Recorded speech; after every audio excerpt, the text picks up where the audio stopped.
How's it going, guys? I got another tutorial for you. It's going to be with a 5 on top, number 2 on the sides, and we're going to be doing a light taper in the back, as you can see.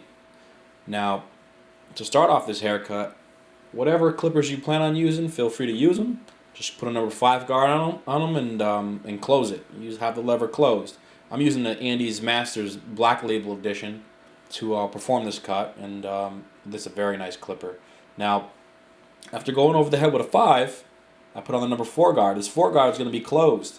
As you can see, I'm just coming up and out, and I'm trying to blend the 4 into the 5 without using the lever. This way, it goes together quicker, and if you use your wrist properly, it goes together just as good. Now, after I'm done using the 4, I'm going to come just below that with a 3 guard closed. And as you can see, I'm always combing. This way, I'm putting the hair down in a position for me to cut it without making any mistakes. You get a nice cleaner cut and a better cut when you have your hair combed. As you can see, I'm just coming up below that 4, and I went around the head again. Now I have my 2 guard. All right, my 2 guards closed again. I'm going to come up midway. Typically, they want to, if anyone wants a medium fade, it depends where you're going to put this last guard at. So I put it around the temple area, closed. Now, when I'm done making this guideline around the head, I know that I can open the clipper and finish the blending. So right now I did open it up, and that's because usually on the bottom portion of your blend, it's going to be the most important part. So you have to make sure you use your lever and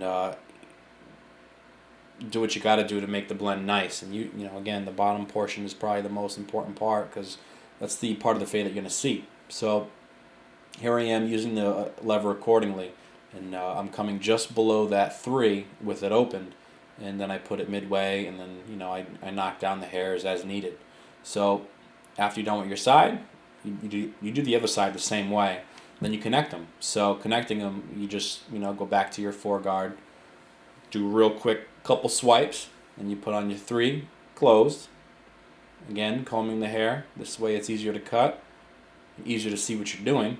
And then I'm coming up just short of that 4, and I'm scooping out. This way I'm not making any extra guidelines, and I'm not cutting hair too low, too high, because this way, if you make more guidelines, you're gonna have an issue with the haircut. Now I got the number 2, and I'm gonna come up midway, make my guideline, and I when you're doing a number 2, even if it's a number 1, whatever you do in the bottom of the blend, go over the hair a lot under your actual guideline, because if that's what the hair is going to go down to, you want to make sure that everything else is cleaned up real nice. And as you can see, now it's open, and I'm connecting everything together, and I'm coming up and out. Now I'm halfway, and the good thing about Andy's Masters, I like using them a lot because I can hear what's going on. So for you beginners, that's a big thing. You either get a pair of Andy's Masters Magic Clips or a pair of Legends. Now I'm doing a light taper. I know how the internet loves light tapers on the back of the neck, so I figured I'd throw it in there. I'm using the clippers open, okay, to make that first guideline. Now, my second guideline, I'm coming up about 1 inch with a 1 guard open, and that's going to get as close as it can to the 2, and I'm going to start blending that 2 into the half. So now I'm going over it again with the 2 guard just to knock down the extra couple hairs that I might have missed earlier and make it blend it together a little bit better. Now, when all is said and done, after I'm done with my shape up, you'll notice I go over it again with more with the guards. This because after you're done with the shape up, you can see a little better the issues you have that you didn't finish. You can go over and fine tune your blend. Now I'm using the I got the 1 guard back on there, and I have it half shut, and I'm trying to knock out that last little guideline, which you're gonna come close, but you're not gonna fully knock it out with the 1. You're pretty much going to need your 1/16, which is a 0 guard. You put your 0 guard on after you're done with the 1 closed, which is right here. And once you go halfway, maybe you have to go closed, depends on your clippers and your whole setup, you'll be able to knock that last little bit of a guideline out that you initially put in with the half blade. Once you do that, the blend is pretty much finished, and then you start with your shape up in the back. So as you can see, I knocked it out pretty good, pretty decent. Now I'm starting with my guideline, or not my guideline, the neckline, and I'm blocking it out real nice. I'm going straight across, being careful not to hurt the client's neck. And now I'm going with the opposite side of the clipper. This way, you know, I don't have to have the teeth rubbing against the sensitive area. So you try to minimize how long the teeth are rubbing against, you know, the neck, temple area, anywhere that's going to really hurt if you have your clipper set sharp. And as you can see, they're very sharp here. So this is the spot I'm talking about. You see how I'm coming up with a line, and you can see a little bit of a demarcation line going from his ear over, and that just means you need a little bit better blending, and that's something that you can just pick up the one guard and open it up and knock it back to where it needs to be, make it real nice and blended. And I'm continuing on the same on the other side with the same techniques. I'm lightly going over it, flipping the clipper over, and then knocking out the last little bit of hair.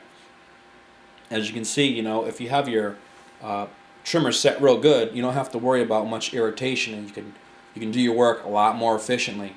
It almost looks like a razor went across it, and it didn't. Now, real quick, I'm going over his beard. I'm using a not a one, but the actual open clipper, and it's basically equal to a one guard close, very close. But now I'm using the one open to knock the two down into the half again. It's as if I'm tapering the neck. It's the same way I did with the beard. The beard is at a half. I'm using the 1 and the 1/16 to knock that 2 down into the beard. So basically it's a light taper on the side too.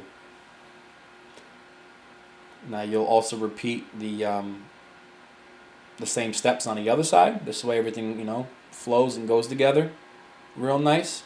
Some people do like a blocky look where you'll do like a blowout all the way to a bald, and they like the square look or a pointed look, but that's not exactly what we're going to be doing here. So as you can see, everything's just getting tapered down slightly.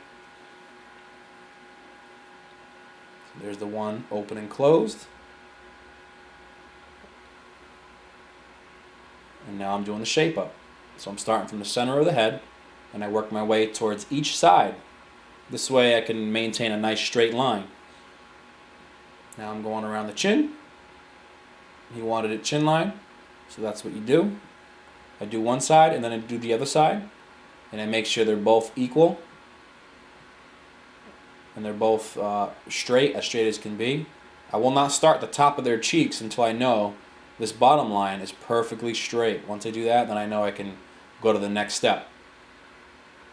Rounding out the sides into the actual temple.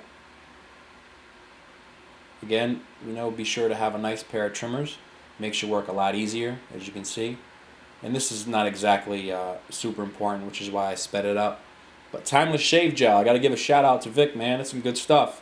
I have used it. I got some from him recently, and very good stuff. So, you know, I just put it over the areas where I need to shave, and pop a blade in and get to work. So as you can see, I'm going real quick and lightly across the his head, and then I'm working my way around the cheeks.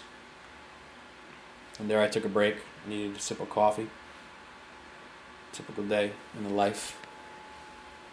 But you know, once you finish all this stuff up with your razor, you can easily connect the beard and make everything look nice and sharp, stretching the skin always, especially if you have hair like this guy, which is very, very coarse hair. And I used to go through a couple blades on him, but until I use some real good shave gel, you can easily, you know, go through using one blade. As you can see, too, the back is tapered a lot better. I got out whatever lines I had to get out going over it, and you know, hit up the neck real fast. It's the best part, when you can separate your actual haircut from your back. Some people are very hairy and they need that. You gotta pull the shirt down and, you know, cut as much hair as you can, so this way when they're walking around it looks normal. But you know, that's pretty much it for the haircut. 5 on top, 2 on the sides, tapered neck. Hope you guys like it. Please feel free to drop a comment and subscribe if you get a chance. Alright, thank you. Peace.